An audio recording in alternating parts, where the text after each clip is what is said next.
So hello and welcome guys, welcome to the YouTube channel unknown teacher. आज के इस video में हम गाइज एनडीए मैथ्स के कुछ इंपॉर्टेंट क्वेश्चन करने वाले जो कि हमारे पास्ट ईयर में आए हुए हैं। एंड ये सेशन आपके लिए एज अ स्कोर बूस्टर काम करेगा। एंड क्वेश्चन के साथ साथ मैं आपको उसका कॉन्सेप्ट भी बताऊंगा एंड किस तरीके से सॉल्व किया कंप्लीट आपको डिटेल में बताऊंगा। तो चलिए स्टार्ट करते हैं। गाइज देखो, सबसे पहले गाइज ये एनडीए के पास्ट ईयर क्वेश्चन है, मैंने आपको बता दिया। एंड एक और आपको एनडीए एग्जाम की खास बात बता दो। देखो एनडीए एग्जाम में हमारे पास 120 क्वेश्चन आते हैं, ठीक है। एंड हमको टाइम मिलता है उसमें 150 मिनट्स का। अप्रॉक्स आपको एक क्वेश्चन के लिए 1 मिनट मिलता है, ठीक है, 1 मिनट मिलता है। अब आप कहोगे तो सर जी ज़्यादा है 30 मिनट्स, ठीक है। वो 30 मिनट्स सब साइड करो। अप्रॉक्स वो 30 मिनट आपको एक्चुअली पता ही नहीं चलेगा कब मिले। 1 मिनट का आप ऑन एन एवरेज टाइम बनो। एंड मैं क्या एज्यूम कर रहा हूँ, एक अच्छे स्कोर के लिए गाइज अगर आप 60 क्वेश्चंस इन राइट वे करते हो ना, तो आप यहाँ से 150 मार्क्स स्कोर कर रहे होगे। एंड हमको बस इतना ही चाहिए, ठीक है, हमको इतना चाहिए क्योंकि बाकी हम जीएस इंग्लिश साइंस पर्सन में सब कुछ कवर करेंगे। एंड ये 60 क्वेश्चंस कैसे करने गाइज, अगर आप फॉर्मूला शीट्स तैयार करते हो तो केवल फॉर्मूला के बेसिस पे गाइज आप 60 क्वेश्चन, या ऐसा मान सकते हो कि आप 40 से 60 क्वेश्चन के बीच में ईजिली कर लोगे only on the formula basis. And थोड़ा सा जो लॉजिक लगता है उसके बेसिस पे आप 60 क्वेश्चन कर लोगे, मीन्स 150 मार्क्स। एंड मेरी आपसे ये यार एक्सपेक्टेशन रहेगी कि आप बहुत अच्छे से पेपर करो। एंड चलो आज का सेशन फिलहाल के लिए स्टार्ट करते हैं। एंड सेकंड थिंग, मैं आपको एक और टिप दे दूं, ठीक है, एग्जाम टिप कह दो इसको, एग्जाम टिप, ठीक है। कि क्वेश्चन देखा, क्वेश्चन नहीं आ रहा है देखने से, अगर देखो क्वेश्चन आपने पहले से लगा रखा है तो क्वेश्चन आएगा। एंड क्वेश्चन नहीं आ रहा है तो उसी जगह पे क्वेश्चन को लेफ्ट कर देना है, ठीक है। क्वेश्चन आ रहा है तो ट्राई करना है, एंड अगर नहीं आ रहा तो लेफ्ट कर देना है। बहुत सारे बच्चों को जिनको मैथ्स थोड़ी बहुत आती है, बायोलॉजी वालों की बात नहीं कर रहा हूँ, उनको तो थोड़ी कम आती है, तो वो ट्राई कर सकते हैं कि उनको 30 से 35 से 40 50 जितने भी बनाने हैं वो उधर से बनाएंगे। बट जिनको मैथ्स आती है वो गाइज ये गलती बिल्कुल भी मत करना कि अगर आपको क्वेश्चन आया नया क्वेश्चन हम उसको ट्राई करने बैठ गए। एनडीए के एग्जाम में लिटरली गाइज बता रहा हूँ कि डायरेक्ट फॉर्मूला बेस्ड एंड थोड़ा बहुत लॉजिक लगा के जो क्वेश्चन आते हैं अगर आप उनको करते हो तो काफ़ी अच्छा स्कोर कर सकते हो। एंड अगर गाइज देखो, जब आपका स्कोर आएगा ना तो वहाँ पे ये नहीं देखा जाएगा कि आपने कितने हार्ड क्वेश्चन करे एंड कितने इजी क्वेश्चंस करे, केवल आपका स्कोर मैटर करेगा। तो हम ये क्यों ना करें कि केवल इजी इजी करके अच्छा सा स्कोर अपना मेंटेन करें, ठीक ठीक है। तो ये बात मेरी याद रखना, बहुत ज़्यादा हार्ड क्वेश्चन करने में वहाँ टाइम वेस्ट मत करना। 1 मिनट मिल रहा है आपको एक क्वेश्चन के लिए, एंड इससे ज़्यादा अगर आप लगा रहे हो तो गैस बेवकूफ़ी कर रहे हो, उसके अलावा कुछ नहीं, ठीक है। तो इस बात का जरूर से ध्यान रखना। एंड मेरे साथ भी मेरे ट्रायल अटेम्प्ट में ये गलती हुई थी, मैंने 70 क्वेश्चन अटेम्प्ट किए थे, इसीलिए मैं आपको बता रहा हूँ, ठीक है। 70 क्वेश्चन टोटल 120 में अटेम्प्ट किए थे, जिसमें मेरे आई थिंक 51 के अप्रॉक्स मैंने करे थे, मतलब यहाँ तक मैं पहुँचा था और 51 के अप्रॉक्स करे थे मैंने, ठीक है। तो उस बार मेरा नहीं हुआ था, मेरा ट्रायल अटेम्प्ट में जो कि हम 12th में देते हैं स्टार्टिंग में, ठीक है, फर्स्ट टाइम में, उसमें नहीं हुआ था मेरा। तो आप इसको देख के अंदाज़ा लगा दो। और उसके बाद मैंने कॉन्करेंटली गाइज जब मैंने अपने मतलब मैथ्स के परफॉर्मेंस को इम्प्रूव किया एंड आंसर से ट्रिक्स एंड टिप्स सीखी, तो मेरे 85 से लेके गाइज 90 तक के बीच में भी मैंने क्वेश्चन कर रखे हैं इंडिया के एग्जाम में। तो गाइज बिल्कुल सही है, इस ट्रिक को फॉलो करना। एंड अपनी गाइज आंसर सॉल्विंग स्किल भी इंप्रूव करो कि आप मैथ्स के क्वेश्चन को कितनी जल्दी सॉल्व कर रहे हो। तो गाइज ये बातें साइड करते हैं, क्वेश्चन पे मूव करते हैं। यहाँ पे लिखा हुआ what is the nth term of the sequence. देखो guys nth term direct formula based question है, इस तरीके को क्वेश्चंस पे आपको जंप करना है। क्या लिखा हुआ ऑफ द सीक्वेंस, आपको सीक्वेंस पहचानना आना चाहिए। 25 लिखा, उसके बाद -125 लिखा, फिर 625 लिखा, फिर -3125 लिखा। देख सकते हो गाइज यहाँ पे डायरेक्ट आर की वैल्यू कितनी है, A2/A1 -125/25 वर्सेज -5, ठीक है। कॉमन रेशियो दिया हुआ है बेसिकली। ए भी हमको पता है कितना है गाइस 25। तो देखो पहली चीज़ तो आप आंसर से चेक कर सकते हो कि 2 रख दिया तो सेकंड टर्म मिल जाए, 3 रख दिया, बाकी इजी क्वेश्चन है। फॉर्मूला लगा देंगे, nth टर्म का फॉर्मूला क्या होता है, a and r raise to power n-1। Simple है ना गाइज। ए कितना है मेरा 25 एंड आर कितना है मेरा 5, 5 raise to power n-1। Actually r मेरा -5 है, ठीक है, तो -1 -1। यहाँ से गाइज -1 की पावर n-1 अलग कर लेंगे एंड 25 को 5 का स्क्वायर लिख देंगे, तो 5 का स्क्वायर प्लस n-1 ये पावर ऐड कर देंगे, तो ये हो जाएगा -1। आंसर क्या हो जाएगा आपका, -1 raise to power n-1 and 5 raise to power n+1, इस तरीके से। तो गाइज आप देख सकते हो यहाँ पे डी नंबर ऑप्शन मैच कर रहा है, तो ये आपका फाइनल आंसर हो जाएगा। इस तरीके से गाइज आप डायरेक्ट फॉर्मूला बेस्ड क्वेश्चन पे जंप करोगे एंड उनको करोगे, ठीक है। बहुत इजी इजी से क्वेश्चन आते हैं, बिल्कुल पैनिक नहीं होना। एंड सबसे इंपॉर्टेंट चीज़ गाइज कि एग्जाम में पैनिक मत करना कि मेरे क्वेश्चन छूट रहे हैं। गाइज सबके क्वेश्चन छूटते हैं। आपने आज तक कभी देखा कि किसी ने 120 में से 120 क्वेश्चन कर लिया हो, ठीक है। ये करने की ट्राई मत करना, ये मैं स्पेशली फ्रेशर्स को बता रहा हूँ कि पूरे क्वेश्चन करने की ट्राई भी नहीं करनी है, ठीक है। जो क्वेश्चन आ रहे हैं बेसिकली वही करो, आपको कट ऑफ क्लियर करने से मतलब है। बहुत ज़्यादा डीप में मत जाना कि हर एक क्वेश्चन को ट्राई कर रहे हो एंड सॉल्व कर रहे हो, ये मत करना। यहाँ पे लिखो guys suppose x is equal to 1 2 3 4 and r is, देखो गाइस रिलेशन दिया हुआ है एक, and which of the following is not correct. Reflexive, symmetric and transitive बताना है।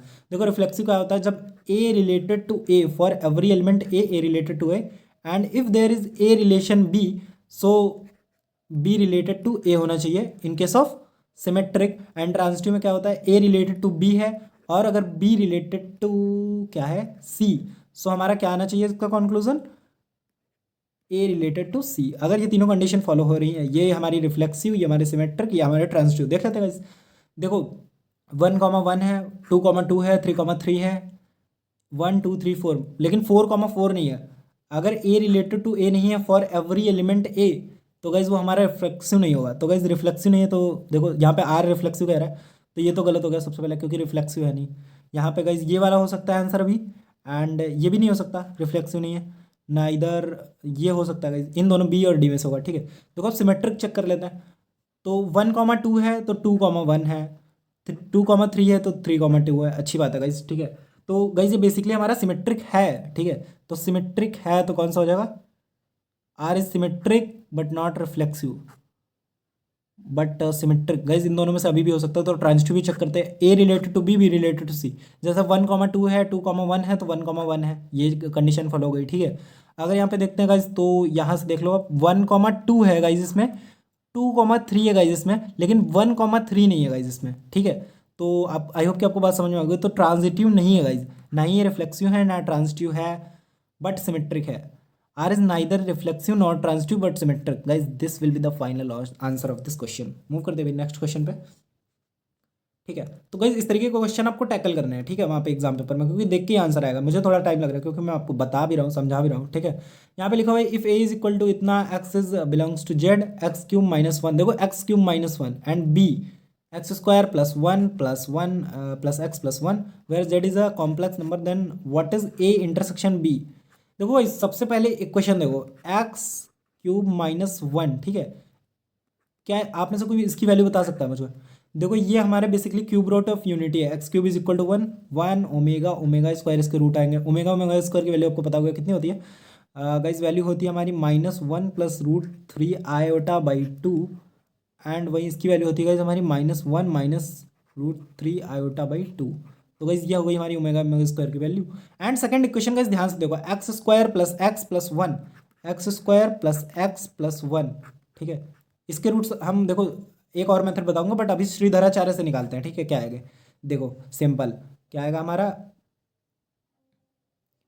माइनस बी, देखो ये ए होता है इसमें, ये बी होता है एक्स का, एंड ये सी होता है, तो minus b plus minus root of b square one minus 4ac, तो 4ac तो वही है अपॉन टू, तो आ गया मेरा -1 plus minus root 3 iota by 2। तो गाइस देख रहे हो ये ओमेगा और ओमेगा स्क्वायर यहाँ से भी आ गए, तो मतलब ओमेगा ओमेगा स्क्वायर यहाँ, ओमेगा ओमेगा स्क्वायर यहाँ, तो कॉमन रूट्स हमारे क्या मिल गए, ओमेगा ओमेगा स्क्वायर या कॉमन फील्ड कह दो। एंड आंसर चूंकि इन टर्म में है तो इनमें देख लेते हैं गाइस हम। ये हो गया गाइस हमारा -1 प्लस रूट 3, ये होगा 2 होगा ना नीचे, तो यही ऑप्शन सही है गाइस। तो this will be the final answer of this question. Move करते हैं नेक्स्ट क्वेश्चन पे।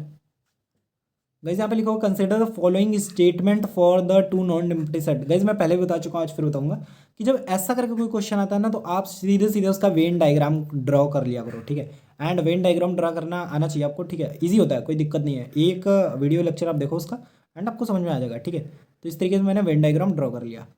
अब देखो देखते क्या कह रहा है, एंड राइट साइड में देखो, इसको बाद में देखेंगे, बड़ा लिखा हुआ है थोड़ा, एंड इसको देखते हैं, A union B. A union B मैं सबसे पहले बता देता हूँ किसको कहते हैं, ऐसे करा ऐसे करा, लेट सपोज ये ए है मेरा, ये बी है, तो ए यूनियन बी मेरा ये पूरा फील्ड ए यूनियन बी हो जाएगा। ठीक है, इसके अलावा क्या करेगा इस ए इंटरसेक्शन बी, अब ये राइट साइड लिख दिया हमने, ये लेफ्ट साइड देखेंगे, ए इंटरसेक्शन बी, ये हो जाएगा गाइस इतना पार्ट। ठीक है, इतना पार्ट जो बीच वाला है, इतना पार्ट। फिर हमसे कह रहा है इसका यूनियन करना है हमको किसके साथ, A intersection B bar, B ना हो और ए हो, बी ये पूरा है, ये नहीं लेना और ए लेना है, तो गाइस ये हमारा इतना पार्ट हो जाएगा। ठीक है, इस तरीके से। इसके बाद क्या कह रहा है, इसके बाद कह रहा है ए बार इंटरसेक्शन बी, ए ना हो और बी हो, तो ए ये पूरा है हमारा, ए ना हो लेकिन बी हो, ये कंप्लीट इतना हो जाएगा। ठीक है, एंड कह रहा है क्या इक्वल है ए यूनियन बी। गाइज इस आकृति में जितना मैंने पार्ट कलर किया, देखो इस आकृति में भी उतना ही पार्ट कलर किया, मतलब इक्वल है। तो इस तरीके से गाइज आप बिना किसी रूल के, बिना किसी रूल, देखो मैंने कोई भी रूल नहीं बताया आपको इसमें, एंड ये क्वेश्चन में सही कर लिया। तो ये देखो ये हमारा करेक्ट है। सेकंड वाला इसी तरीके से देखते हैं, ठीक है। सेकंड वाला भी इसी तरीके से देखेंगे। यहाँ पे लिखा हुआ है साइड वाला, देखो राइट साइड इक्वल है हमारा ए यूनियन बी, बस हमको लेफ्ट साइड का फिगर ड्रॉ करना है। तो देखो ड्रॉ करते हैं, ये हमने बना लिया, ये बना लिया ए, ये बना लिया बी, ठीक है। कह रहा है मेरा ए ना हो और बी ना हो उसका इंटरसेक्शन, ठीक है। तो बेसिकली देखो ए ना हो और बी ना हो, मतलब ए और बी दोनों ना हो, तो ये बाहर वाला हो जाएगा गाइस टोटली, ठीक है। ये कंप्लीट, ए भी नहीं है इसमें, बी भी नहीं है। या फिर आपको इसको एक तरीके से और समझ सकते हो, इसमें एक रूल बता रहा हूँ, देखो रूल बिना बताए भी मैंने बता दिया, बट एक रूल भी बता रहा हूँ, डिमॉर्गन्स लॉ इसमें लगा दो, तो ये हो जाएगा ए यूनियन बी का होल बार, ठीक है, ए यूनियन बी का होल बार।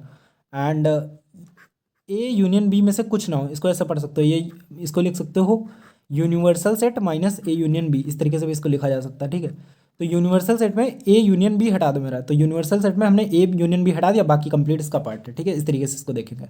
एंड इसका यूनियन करना है गाइस हमको ए के साथ, तो ए के साथ यूनियन करते हैं, थोड़ा और पार्ट कलर करेंगे, तो ए के साथ यूनियन करोगे तो ये और पार्ट कवर हो जाएगा, ठीक है, बस इतना। तो ये बच जाएगा हमारा। तो गाइज ये आकृति जितना इसमें कलर है और इतना उसमें कलर है, ये मैच नहीं कर रही है, आप देख लो इजीली, ठीक है।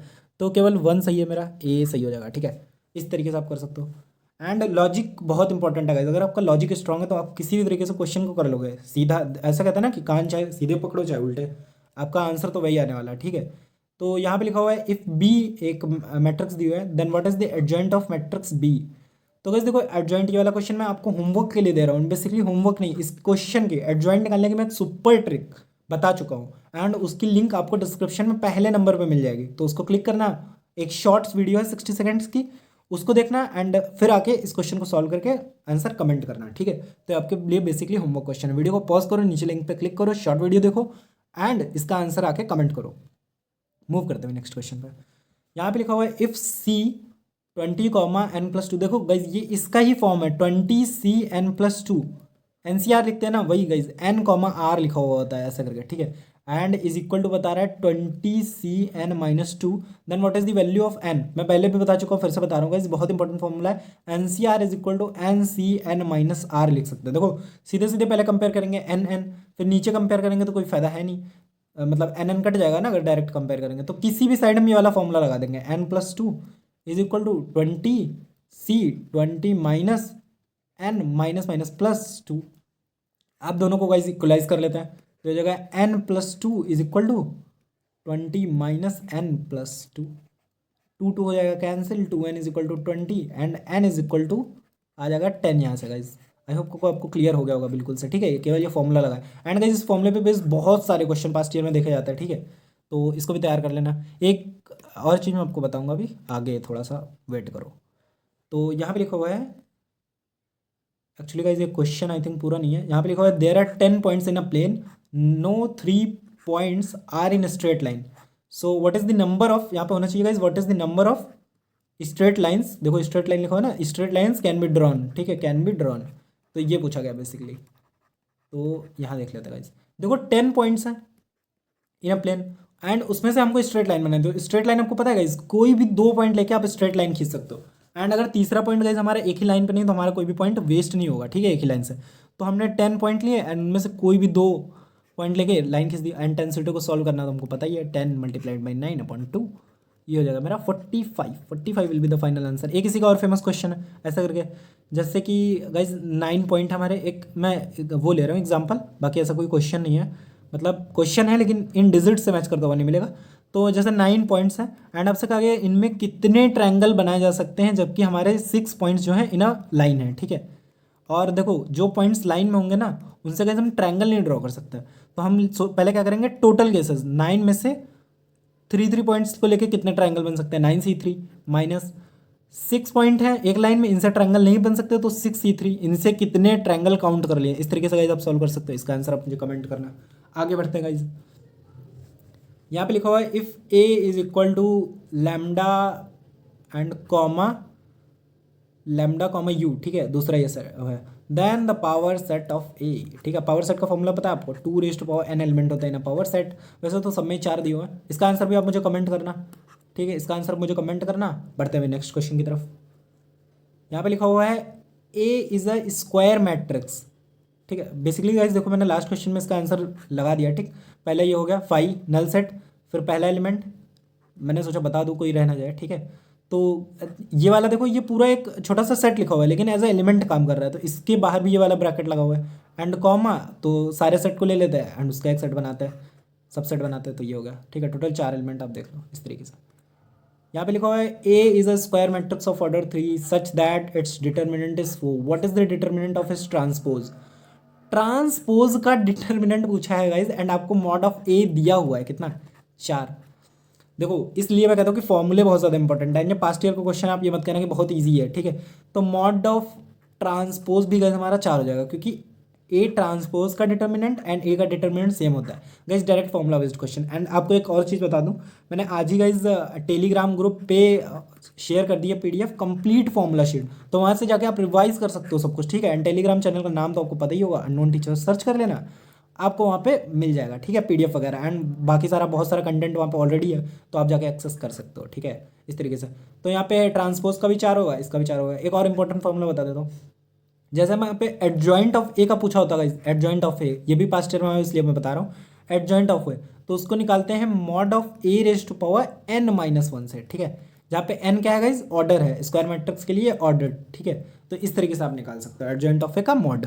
तो ये फॉर्मूला भी ध्यान रखना गाइज। ठीक है, बाकी फॉर्मूले बहुत सारे गाइज, एक बार याद कर लेना कि मैंने पीडीएफ शेयर कर दी है, एक बार पढ़ोगे गाइज सारे आपको रिवाइज करने हैं बस, एंड पेपर में आपका काम हो जाएगा उतना से। देखो गाइज यहाँ पे अगला क्वेश्चन आ गया, ये परमुटेशन कॉम्बिनेशन का क्वेश्चन है। ठीक है, यहाँ पे लिखा हुआ है एंड इस तरीके के क्वेश्चन बहुत ज़्यादा देखे जाते हैं। ठीक है, चूज करने वाले, तो यहाँ पे लिखा हुआ है फ्रॉम 6 प्रोग्रामर्स एंड 4 टाइपिस्ट। हमारे पास क्या है, 6 प्रोग्रामर हैं एंड 4 टाइपिस्ट हैं। अब हमें करना क्या है, an office wants to recruit 5 people, मतलब 5 लोगों का प्लेसमेंट होने वाला है। What is the number of ways this can be done so as to recruit at least 1 typist. और कंडीशन भी लगा दिया कि कम से कम एक टाइपिस्ट तो चाहिए, बिना एक टाइपिस्ट के हमारी टीम पूरी नहीं होगी।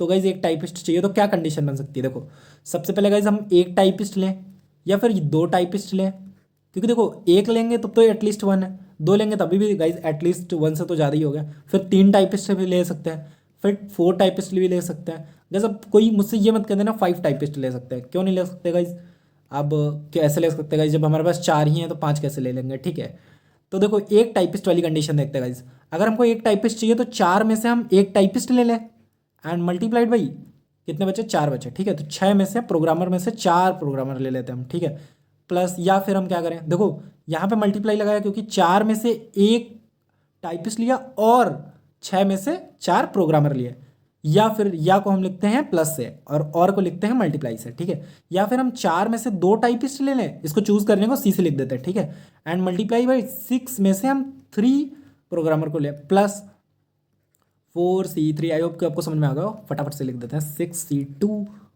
प्लस 4C4 एंड 6C1 ऐसा करके। ठीक है, इसको सॉल्व करना है इजी पीजी। तो 6C4 की वैल्यू कितनी आएगी, 15। ठीक है, कैसे निकाला सर इतनी जल्दी, ऑलरेडी बता चुका हूँ कैसे सॉल्व करते हैं, फिर से बता देता हूँ। देखो 6C4 लिखा है, पहले वही वाला फॉर्मूला लगाएंगे NCN-R, तो ये हो जाएगा 6C2 एंड ऊपर वाले को उतनी बार खोलते हैं जितना नीचे नंबर होता है, तो 2 है तो 2 बार तक खोल लेते हैं। 6 × 5 12, इसको सॉल्व कर लो, 2 × 6 15। ठीक है, ऐसा आया था फटाफट से। प्लस यहाँ पे 4C2 पूछा गया, सेम ट्रिक, 4 × 3/2, 4 × 12 6 ऐसे करके। ठीक है, जितनी ज़्यादा प्रैक्टिस करोगे गाइज उतना ज़्यादा आपको फायदा मिलेगा। इसकी हो जाएगी 20, 6 कैंसिल हो जाएगा, 5 × 4 20 एंड 1-2 बार प्रैक्टिस करोगे आपको इजी आ जाएगा, जैसे मैं सॉल्व कर रहा हूँ इसी तरह आप भी सॉल्व करोगे। ठीक है, एंड हो सकता है मुझसे फास्ट भी सॉल्व करो, कोई कह नहीं सकता। ठीक है, तो इसको देख लेते हैं गाइज कितना हुआ, ये 60 हो गया, ये हमारा 120 हो गया, ये मेरा हो गया फिर से 60, ये हो गया मेरा 6। बस इनको ऐड करना है गाइज, सारी कंडीशन ले लिए, ऐड करना आता है मुझे क्या, 18 256।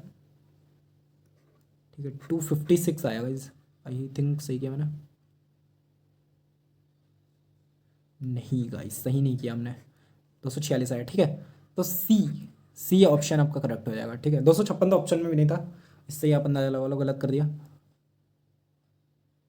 एंड देखो गाइस इस तरीके से भी इस क्वेश्चन को कर सकते हो। एंड अगर आपको देखो मल्टीपल क्वेश्चन पैटर्न होते हैं क्वेश्चन को सॉल्व करने का, इसका आपको दूसरा तरीका एक बताता हूँ। ठीक है, देखो एक टाइपिस्ट कम से कम लेना है, तो हम इसको इस तरीके से कर सकते हैं कि सारे वेज ले लें हम, किसी भी तरीके से हम 5 आदमी ले लें, ठीक है, एंड उसमें से माइनस कर दें जिसमें हमने एक भी टाइपिस्ट नहीं लिया, नो टाइपिस्ट वाले, ठीक है, तो एटलीस्ट 1 टाइपिस्ट आ जाएगा, नो टाइपिस्ट। तो सारे तरीके ले लें, मतलब किसी भी तरीके से 5 आदमी ले लें और उसमें से नो टाइपिस्ट कर दें, तो सारे तरीके कितने हो सकते हैं, 6 प्रोग्रामर है मेरे पास एंड 4 टाइपिस्ट हैं, तो 6 4 10, टोटल 10 लोग हैं हमारे पास, उनमें से 5 आदमी चाहिए, तो टोटल वेज ये होगा माइनस नो टाइपिस्ट। अगर टाइपिस्ट नहीं लेना तो मतलब प्रोग्रामर से सारे आदमी चाहिए, तो 6C5 एंड मल्टीप्लाइड बाई, इसको ऐसे लिख सकते हो, बाकी लिखने की जरूरत नहीं, 4C0, मतलब एक भी टाइपिस्ट नहीं लिया हमने। तो इसको सॉल्व कर लेते हैं। इसको सॉल्व करना तो आई थिंक बहुत कठिन है। 6 into 10 into 9 into 8 into 7 into 6 upon 5 into 4 into 3 into 2 into 1 नहीं लिखेंगे, -6 मतलब 6। इसको सॉल्व कर लेते हैं। 3 इंटू 2 से 6 चला गया मेरा, ये जाएगा मेरा, ये 2 आ जाएगा एंड यहाँ पे 2 आएगा, 18 36, ये आएगा मेरा 252 -6, दैट इज गाइज 246। तो गाइज इस तरीके से भी आप क्वेश्चन को कर सकते हो एंड 246 ही आंसर आ रहा था। तो डिफरेंट मेथड से आप कर सकते हो इस टाइप के क्वेश्चन एंड आई होप कि आपको ये वाला मेथड भी क्लियर हो गया होगा। एंड और भी तरीके से कर सकते हो, आपका दिमाग कैसे चलता है वो मैटर करता है एग्जाम पेपर में, ठीक है। जैसे मेरा इस समय इस वक्त 2 तरीके से आया, तो 2 तरीके से एग्जाम में आपको एक तरीके से ही करना है। देखो डायरेक्ट फॉर्मूला बेस्ड सारे क्वेश्चन हैं। यहाँ पे लिखा हुआ है the sum of p plus qth term and p minus qth term of N p is equal to, देखो गाइस डायरेक्ट फॉर्मूला, अगर आपको कुछ नहीं आ रहा है ना तो एक बार फॉर्मूला लगा के देखो क्या कुछ बनना है, ठीक है। p plus qth term, let suppose कि पहला टर्म हमारा a है, ठीक है, एंड कॉमन डिफरेंस d है, तो हम लिख लेते हैं p plus qth term a plus p plus Q minus 1 into D, यही होता है ना a plus n minus 1 into D, तो n हमारा p plus Q minus 1 into D and plus करना है, इसको सम का है ना, तो प्लस इसके साथ a plus p minus Q minus 1 into D, इन दोनों को ऐड कर लेते हैं गाइस, ये हो जाएगा मेरा 2a प्लस डी, इधर है क्योंकि कैंसिल हो जाएगा, तो हो जाएगा 2p माइनस 2, यहाँ से 2 कॉमन कर लेते हैं, तो हो गया a plus p minus 1 into D. तो गाइस ये जानी पहचानी से फॉर्म लग रही है, ये हमारा पीथ टर्म है गाइस, ठीक है, a plus n minus 1 into D, a plus p minus 1 into D, जैसा nth टर्म होता है वैसा पीथ टर्म है एंड उसका दोगुना है, तो देखो guys twice the pith term. And ये गाइस पास्ट ईयर को क्वेश्चन अगर आपको लग रहा हो बहुत ज़्यादा इजी है, ठीक है, तो कॉन्ग्रेचुलेशंस कि आप बहुत इजीली क्वेश्चंस को कर रहे हो, ठीक है। चलो मूव करते हैं नेक्स्ट पे। गाइस यहाँ पे लिखा हुआ है if a is a square matrix of order n is greater than 2 then which of the following is the correct. वैसे तो गाइस ये डायरेक्ट फॉर्मूला है अगेन से, determinant of minus A, determinant of A, determinant of minus A, basically होगा इसका answer, but आप इसको try out भी कर सकते हो किस तरीके से। एक एग्जाम्पल लो एंड अपना करना स्टार्ट करो, 2 3 4 5 ऐसा करके एग्जाम्पल लो, ठीक है, ये हो जाएगा 6 20 माइनस 14, ठीक है, एंड इसका माइनस कर दो, माइनस वर्जन क्या आएगा, -2 -4 5 3, ठीक है, तो ये 14 आ जाएगा, तो -1 रेज टू पावर n, ठीक है, n आगे आएगा, तो ये देखो -1 रेज टू पावर n होना चाहिए बेसिकली यहाँ पे, ये फॉर्मूला होता है डायरेक्ट, ठीक है, इसमें कोई दिक्कत नहीं होनी चाहिए एंड फॉर्मूला सीट इसीलिए मैं कह रहा हूँ एक्सेस कर लो, बहुत ज़्यादा फायदे में रहोगे, ठीक है। यहाँ पे नेक्स्ट PYQ हमारा 1054 कैन बी एक्सप्रेस्ड एज, देखो 54 अगर कोई भी आपको टेढ़ा मेढ़ा सा टर्म देता है ना पेपर में, जैसा 10 15 दे दिया जिसकी वैल्यू आपको नहीं पता, देखो वैल्यू किसकी पता होती है हमको, 0 30 एज यूजुअल, वैसे पता तो और भी होती है बट एज यूजुअल हमको 0 30 45 60 90 इनकी वैल्यू पता होती है। इनके अलावा मैंने कुछ और भी वैल्यूज आपको बताई थी कि 18 और 36 की वैल्यू आप कॉस और साइन में ज़रूर से याद कर लेना, ठीक है। देखो 10 15 या फिर 10 54 ऐसा कोई भी उटपटांग सा टर्म देता है ना आपके सामने, तो आपको सिंपली से उसको तोड़ देना होता है उसके आसपास वाले जो टर्म आपको पता हो, ठीक है, आपका आंसर आ जाएगा उससे। तो हमको पता है कि 10 45 प्लस 9 लिख सकते हैं इसको। अब यहाँ पर डायरेक्ट फॉर्मूला लगाएंगे 10a plus B, 10a plus 10b, जो कि 10a 10 45 की value 1 plus 10b 10 9 upon 1 minus 10a 10b, 10a तो हमारा 1 है एंड 10b 10 9 है, तो ऑप्शन मैच कर नहीं रहा क्योंकि साइन कॉस में है, तो sine cos sine 9 upon cos 9, तो कॉस 9 आगे चलाएगा as LCM cos 9 upon plus sine 9 upon cos cos cancel होगा ना एलसीएम में, तो हो जाएगा cos 9 minus sine 9। I think मैंने थोड़ा जल्दी कर दिया बट देख लेना, इजी है, कोई दिक्कत वाली बात नहीं है एंड आंसर कौन सा होगा ये वाला हो जाएगा, ठीक है। आज के वीडियो में इतना ही रखते हैं एंड एट लास्ट में आपको कुछ टिप्स भी दूंगा पेपर के पहले कि किस तरीके से पेपर को आपको अटेम्प्ट करना है। फिलहाल के लिए अगर आज का वीडियो आपको पसंद आया तो वीडियो को लाइक कर देना, चैनल पर नया तो सब्सक्राइब कर लेना। Thank you.